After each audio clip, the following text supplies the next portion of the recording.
A Hidden Wholeness by Parker Palmer. I pay a steep price when I live a divided life, feeling fraudulent, anxious about being found out, and depressed by the fact that I'm denying my own selfhood. The people around me pay a price as well, for now they walk on ground made unstable by my dividedness. How can I affirm another's identity when I deny my own? How can I trust another's integrity when I defy my own? A fault line runs down the middle of my life, and whenever it cracks open, divorcing my words and actions from the truth I hold within, things around me get shaky and start to fall apart. But up north in the wilderness, I sense the wholeness hidden in all things. It is in the taste of wild berries, the scent of sun-baked pine, the sight of the northern lights, the sound of water lapping the shore, signs of a bedrock integrity that is eternal and beyond all doubt. And when I return to a human world that is transient and riddled with disbelief, I have new eyes for the wholeness hidden in me and my kind, and a new heart for loving even our imperfections. In fact, the wilderness constantly reminds me that wholeness is not about perfection. On July 4th, 1999, a 20-minute maelstrom of hurricane force winds took down 20 million trees across the Boundary Waters. A month later, when I made my annual pilgrimage up north, I was heartbroken by the ruin and wondered whether I wanted to return. And yet, on each visit since, I have been astonished to see how nature uses devastation to stimulate new growth, slowly but persistently healing her own wounds. Wholeness does not mean perfection, it means embracing brokenness as an integral part of life. Knowing this gives me hope that human wholeness, mine, yours, ours, need not be an utopian dream if we can use devastation as a seedbed for new life.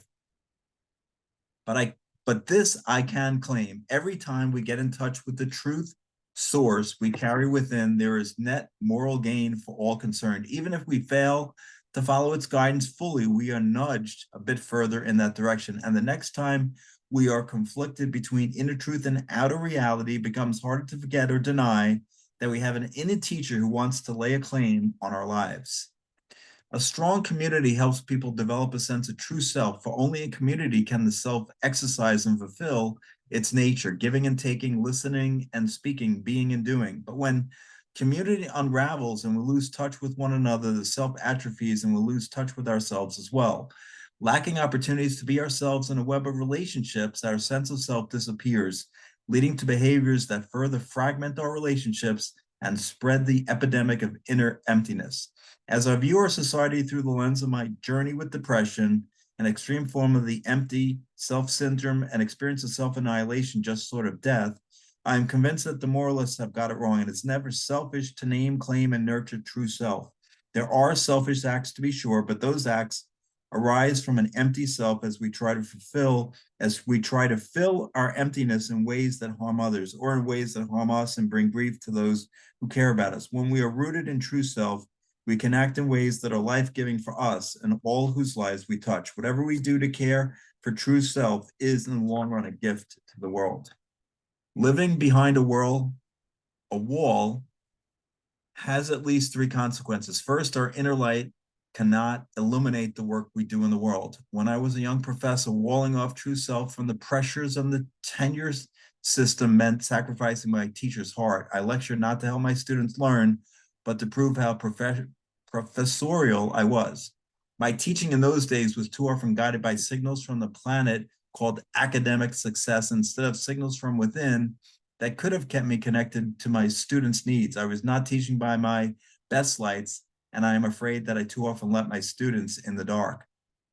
Second, when we live behind a wall, our inner darkness cannot be penetrated by the light that is in the world. In fact, all we can see out there is darkness, not realizing how much of it is of our own making. As a young man, the wall allowed me to cast my own darkness on others while remaining blissfully ignorant of how they saw me. I remember with regret the arrogance that overcame me in my 30s when I became privately judgmental of many people I knew, a posture that was, of course, no more than projected self-doubt. From time to time, courageous friends try to shed light on my shadow with predictable results, I judge them to be arrogant and refuse to listen. Third, when we live behind a wall, people close to us become wary of the gap between our onstage performance and backstage reality. Distrusting our duplicity and seeking to protect themselves, they hold us at arm's length. Relationships in which we might have a chance to see ourselves more clearly disappear from our lives, as the very people who could help us see the light are repelled by the force of our shadow. We end up inhabiting a closed fence. If we are to hold solitude and community together as a true paradox, we need to deepen our understanding of both poles.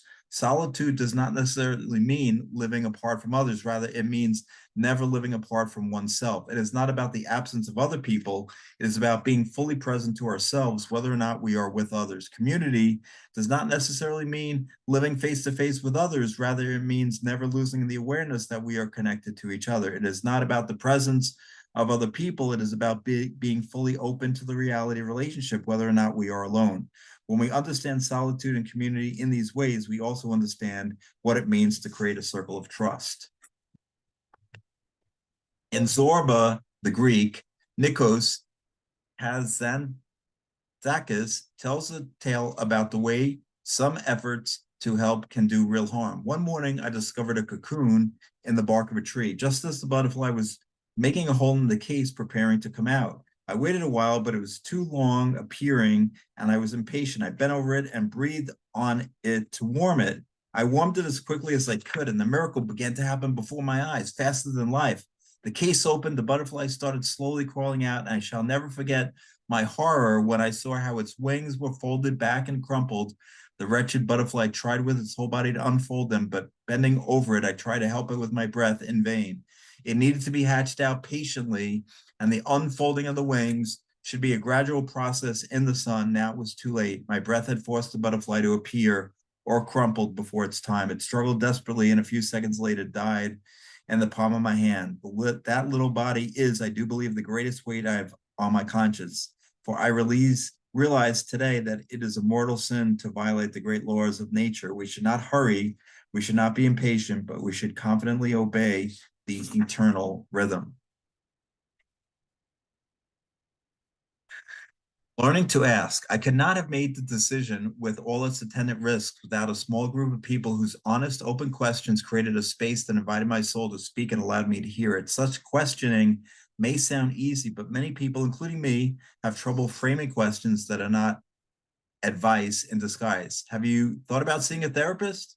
It's not an honest, open question. A question like that serves my needs, not yours, pressing you toward my version of your problem and its solution instead of evoking your truth. Many of us need help learning how to ask questions that make the shy soul want to speak up, not shut up. What are the marks of an honest, open question? An honest question is one I can ask without possibly being able to say to myself, I know the right answer to this question. I sure hope you give it to me, which is, of course, what I'm doing when I ask you about seeing a therapist. A dishonest question insults your soul, partly because of my arrogance in assuming that I know what you need, and partly because of my fraudulence in trying to disguise my counsel as a query.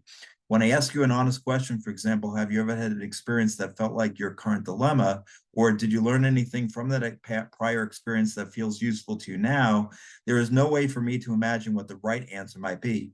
Your soul feels welcome to speak its truth in response to questions like these because they harbor no hidden agendas. An open question is one that expands rather than restricts your arena of exploration, one that does not push or even nudge you toward a particular way of framing a situation. How do you feel about the experience you just described as an open-ended question?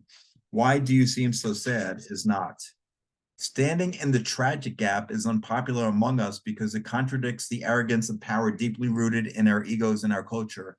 And where does that arrogance come from? The answer, I think, is fear. The more insecure I feel, the more arrogant I tend to become, and the more arrogant people I know are also the most arrogant people I know are also the most insecure.